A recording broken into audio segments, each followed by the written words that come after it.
Good morning, everyone. I'm here to talk about the integration of our assessment with the inspection for biological products. These are the biotech products. Where's my clicker? So we're going to switch gears a little bit and talk more about the biologics and what informs our assessment and how the assessment and inspection work together to make regulatory decisions.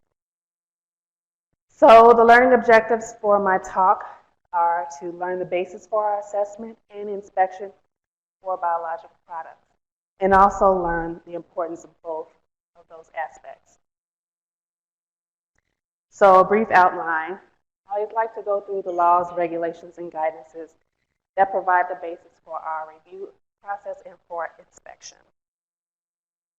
And also we'll provide an overview of micro quality assessments for BLAs and provide a case study at the end to give you an example of how inspection and assessment go hand in hand. So I always like to begin my talks with what gives us the basis, what is the basis and what informs our assessment. And that comes from the law. And one of those laws is the Public Health Service Act, which basically says that products have to be pure, safe, and potent. It also says that the facility in which those products are manufactured have to meet standards designed to assure that those biological products continue to be safe, pure, and potent. Another law that we use to inform our reviews is the FPNCX. Basically states that biologics are also drugs. Both of these laws give us the authority to go into facilities to inspect them. The next aspect of our review, the next thing we base our reviews off of, are the regulations, and in particular the Code of Federal Regulations. It outlines the current good manufacturing practices, specifically the 210, 211, the 600s through the 680s, outline the standards that must be met in order to make biological products. Moving forward to guidance documents, Ashley gave a nice overview of the guidances. We use these guidances to help communicate our current thinking on certain regulatory aspects. And I've listed two of them that we use for biologics. One was published in 1994. It explains the information that needs to be included in your BLA applications and supplements. And also, the second one is the sterile drug product aseptic processing guidance that came out in 2004. These are just two guidance documents that I wanted to mention because we do use them quite a bit, and we also suggest that you also use them as you put together your applications. So this is the scope of our work. As a micro-reviewer, we look at microbial control through drug substance manufacturing. We also look at sterility assurance for drug product manufacturing, product quality attributes at release, which includes sterility, endotoxin, preservative effectiveness, if applicable, and also maintenance of sterility through expiry. So taken together, when you look at biological products, sterility assurance is critical because many of our products cannot be terminally sterilized and they do not have preservatives. So the manufacturing process has to be done with the highest microbial control possible, and sterility assurance is a major portion of that. And I'm going to focus the rest of my talk on sterility assurance for drug product manufacturing for the remainder of my talk. So here is a basic schematic diagram of the drug product manufacturing process. This is specifically for a vial presentation. And I'm just giving this to you so you can have an idea of how the manufacturing process is laid out. The first part is the drug substance thaw. You get the active ingredient from the drug substance manufacturing facility. It's usually shipped to the fill finish facility. Most of the time it's frozen. It's thawed and formulated. Sometimes it's mixed with a buffer. And it's taken through a bioburden reduction filter. And then continue on to sterile filtration. This is the most critical part of manufacturing because this is the point at which the product is deemed sterile. Then it's filled into the container. In this case, it's a vial. It may or may not be lyophilized, and then finished off with a cap. So in our review, we look at each point in the manufacturing process to make sure that sterility assurance is guaranteed here. And here's another diagram showing all the contributing factors to a sterile drug. Microbial control, sterile filtration. We also look at sterilization and depyrogenation of all product contact closures. So we look at if the vials come in, the depyrogenation, making sure they're sterile, because again, there's no preservative and you cannot terminally sterilize. So the container closure sterility is critical. We also look at equipment sterilization. Anything in the drug path has to be sterile. And we also look at facility design and maintenance. If your particular product is filled in a RABS or isolator, we'd like to know that and how that environment is sterilized prior to your manufacturing process. Facility training is also very critical. You want to make sure that your personnel have good command of the protocols and procedures in place to ensure sterility assurance. Okay, so here is another description of our assessment, what we look at when we assess your application. Once it comes in-house and a reviewer has your application in front of us, we look at how well you describe your process. We want to know how well you know what's going on in your facility. We want to know the facility design, the equipment that's being used, and the filling environment are all examples of what goes under that. The microbial attributes, how you verify container closure, how you ensure sterility assurance. We want to know the conditions for thawing, formulation, and hold conditions, how long you're holding your product in certain vessels, has that been supported by microbial data?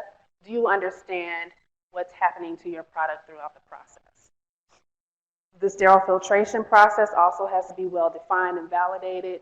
The sterile filters sterilize themselves. Are they adequate to filter out any contamination? All of these things have to be submitted with your application. We also look at the sterilization process of your equipment. If you have any tanks, are they steam sterilized? And just along the manufacturing process, how the product contact equipment is sterilized is very important, as well as the container closure components. And so for biologics, it's a little bit different than ANDAs and NDAs. The validation studies have to be done at the time of application.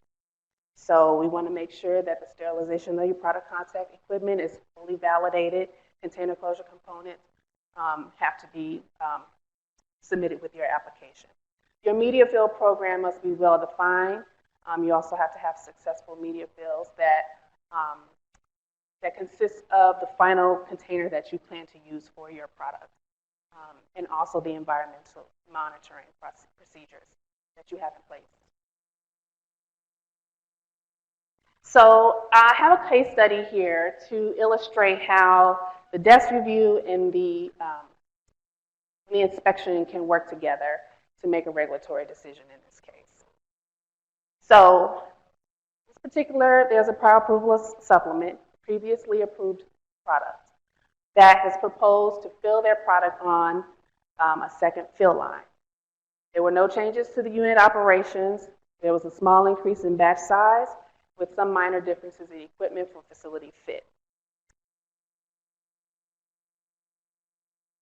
So also, there were no changes to the in-process controls, no changes to the specification, no changes to the methods. The application was submitted. They had 3 successful PPQ runs. All the acceptance criteria were met. The sterilization validation for product contact equipment met all acceptance, met all the requirements. They submitted the studies for the dry heat tunnel, the autoclave. All of them were successful. And they also submitted 3 successful media fills. These media fills were done initially, and they were successful with no contaminated units. The media fills were done with the proposed container, and at our desk, there was no problem with those media fills. They also verified the methods to make sure that the methods that had already been approved for this product were adequate at this new facility. So at the desk, this looked like this was a pretty well done supplement. And we went ahead and recommended it for approval from the reviewer's side. However, this application triggered an inspection because it's a new filling line at a different facility. And upon inspection, objectionable conditions were observed at this facility, and they received a 483 form. And the recommendation was a withhold at the end of this inspection. So some of the items that were on this 483 were that the procedures designed to prevent microbial contamination of the drug product were not established, written, validated, and or followed, which is in complete opposition to what we saw in the application itself. The written records of investigation into these discrepancies did not consistently include adequate conclusions or follow-up. So again, this particular applicant had a great application. However, the facility, things looked a lot different. Some of the findings included media fill failures. How did this happen? They submitted 3 perfect media fills in the application. However, only the 3 initial media fills were submitted with the application. Media fills were done on a biannual basis, and they had failures at that time. There was microbial recovery from filling needles, which means there were bacteria on the filling needle itself as it was supposed to be filling a sterile product, which is a problem. Also, corrective actions were not implemented in a timely fashion. So all of these things led to a recommendation to withhold. And so based on the findings of this inspection, the application ultimately was not approved. The applicant had to resubmit their supplement, and they also had to be subject to a second inspection. So in conclusion, the submissions that we see at our desk give a limited view of what's actually happening in a facility. And inspection gives us a more complete vision of what's happening in the facility in which you're making these products. Both of these are necessary when we're making regulatory decisions, especially for sterile products. So in conclusion, again, adequate validation studies are necessary to demonstrate consistent aseptic processing for sterile drug products, and assessment and inspection are equally important in assessing these applications. So I have challenge questions. What gives the FDA the authority to inspect a facility? The law. True or false? The demonstration of sterility assurance is not critical. Which is more important, assessment or inspection? Okay.